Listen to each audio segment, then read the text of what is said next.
ఈరోజు ఉదయాన్నే ఘోర దుర్ఘటన చింతూరు మారేడుమిల్లి ఘాట్ రోడ్ మధ్యలో జరగటం, ఒక బస్సు లోయలో పడిపోవటం, అనేక మంది మరణించడం, అనేక మంది గాయపడటం, సుమారు 37 మంది ప్రయాణిస్తున్న ఈ యొక్క బస్సు ఆ విధంగా లోయలో పడిపోవడం ఏదైతుందో తీవ్ర దిగ్భ్రాంతి కలిగిస్తుంది.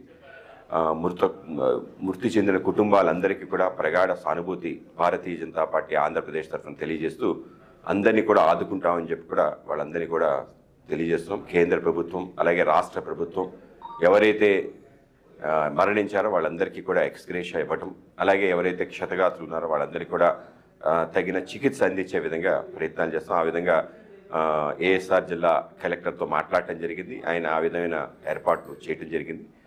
ముఖ్యంగా ఈ యొక్క ఘాట్ రోడ్ల యొక్క సంరక్షణ తప్పనిసరిగా పెంచాల్సిన అవసరం ఉంది. ఇటువంటి అనేక రకాల దుర్ఘటనలు ఈ మధ్యకాలంలో అటు అరకు లోయ కానీ, ఇటు పాడేరు కానీ, ఇటు మారేడుమిల్లి ఈ ప్రాంతంలో జరుగుతున్న సందర్భంలో ఘాట్ రోడ్ యొక్క రక్షణ వ్యవస్థ కూడా పెంచాలి. అలాగే ఏ బస్సులైతే ఆ దిశగా ప్రయాణిస్తున్నాయో ఆ బస్సులన్నిటికీ కూడా ఫిట్నెస్ సర్టిఫికెట్ మిగతావన్నీ కూడా చూడాల్సిన అవసరం ఉంది. ఆ విధంగా వాటిని చూసే పని, అలాగే ఈ యొక్క రోడ్లు సంబంధించిన ఏదైతే వ్యవస్థ ఉందో రక్షణ గోడలు ఉన్నాయో వీటిని కూడా నిర్మించాల్సిన అవసరం ఉంది. ఆ విధంగా ప్రభుత్వం చర్యలు తీసుకుంటుందని తెలియజేస్తూ మృతి చెందిన కుటుంబాలందరికీ మరొకసారి ప్రగాఢ సానుభూతి తెలియజేస్తుంది.